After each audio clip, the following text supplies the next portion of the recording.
Legend Saravana ஸ்டோரின் Akshaya Tritiya offer. சவரனுக்கு ரூபாய் 1000 தள்ளுபடி. மே 12 வரை. தேர்தல் வாக்குறுதியை வைத்து மதிப்பிடுறீங்க 3 ஆண்டு கால ஆட்சியில அதுல செய்ய தவறியதெல்லாம் சுட்டி காட்டுறீங்க. நான் அதை பாயிண்டா எடுத்துக்கிறேன். முடிச்சிருக்கேன். அதாவது ஒரு சில விஷயங்கள் அதாவது கொஞ்சம் தாமதமாகலாம், அதெல்லாம் மறுக்கல. இவர்கள் 10% மேல வாக்கு நிறைவேற்றுதுன்னா 50% நிறைவேற்றப்பட வேண்டும் என்று பொதுவாக திமுக ஆட்சியை பாஜக அதிமுக இந்த தேர்தல் வாக்குறுதியை வச்சு மதிப்பிடுகிற ஒரு போக்கு இருக்கு. அதுக்கு விமர்சிச்சிருங்க. முருகவேல் சொன்னதுக்கு பிறகு பேசலாம். எனக்கு புரியல.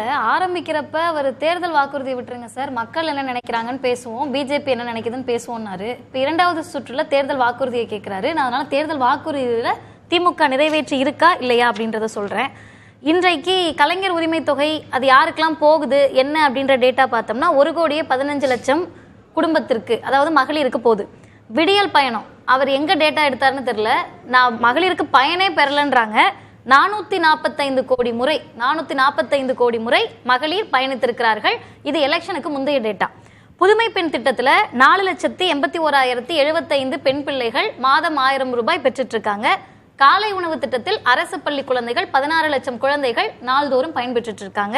நான் முதல்வன் திட்டத்தின் மூலமாக நான் ரொம்ப டேட்டா கூட அவங்க ஆரம்பிச்ச காலகட்டத்தில் வேணா, யூபிஎஸ்சி குடிமை பணி தேர்வுல 42 பேர் தமிழ்நாட்டில இருந்து தேர்வானவங்கள்ல 35 பேர் நான் முதல்வன் திட்டத்தின் மூலமாக படித்து பயன்பெற்று. ஆனா அவர்கள் வைப்பது நிறைவேற்றாத வாக்குறுதிகளை சுட்டிக்காட்டி இதெல்லாம் நீங்க நிறைவேற்றலையேன்னு கேக்குறாங்கல்ல. அதுதான் கேக்குறோம். நிறைவேற்றாத வாக்குறுதிகள் அப்படின்றது நீங்க எதை சொல்லணும்னா தேர்தல் வாக்குறுதியில இருந்து தானே எடுத்து பேசணும்.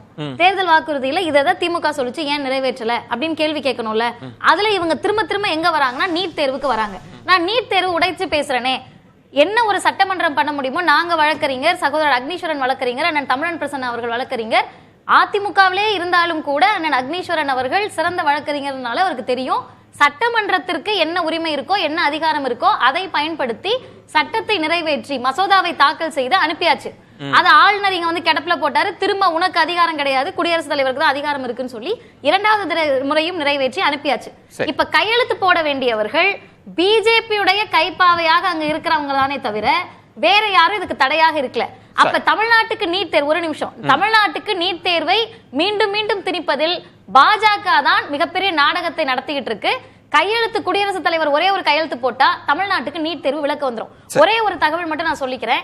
பிஜேபி வந்து ரொம்ப பெரிய அளவிற்கு பெண்களுக்கு பாதுகாப்பு கொடுக்கிற மாதிரி பேசினாங்க.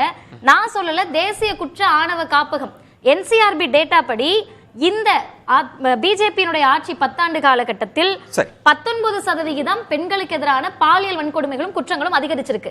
அதே நேரத்தில் இந்தியாவில் பெண்கள் வாழ்வதற்கு பாதுகாப்பான மாநில பட்டியல் எடுக்கிறப்ப தமிழ்நாடு முதன்மை மாநிலமா இருக்குன்னு சொல்றாங்க. லெஜண்ட் சரவணா ஸ்டோரின் அக்ஷய திருதியை ஆஃபர்.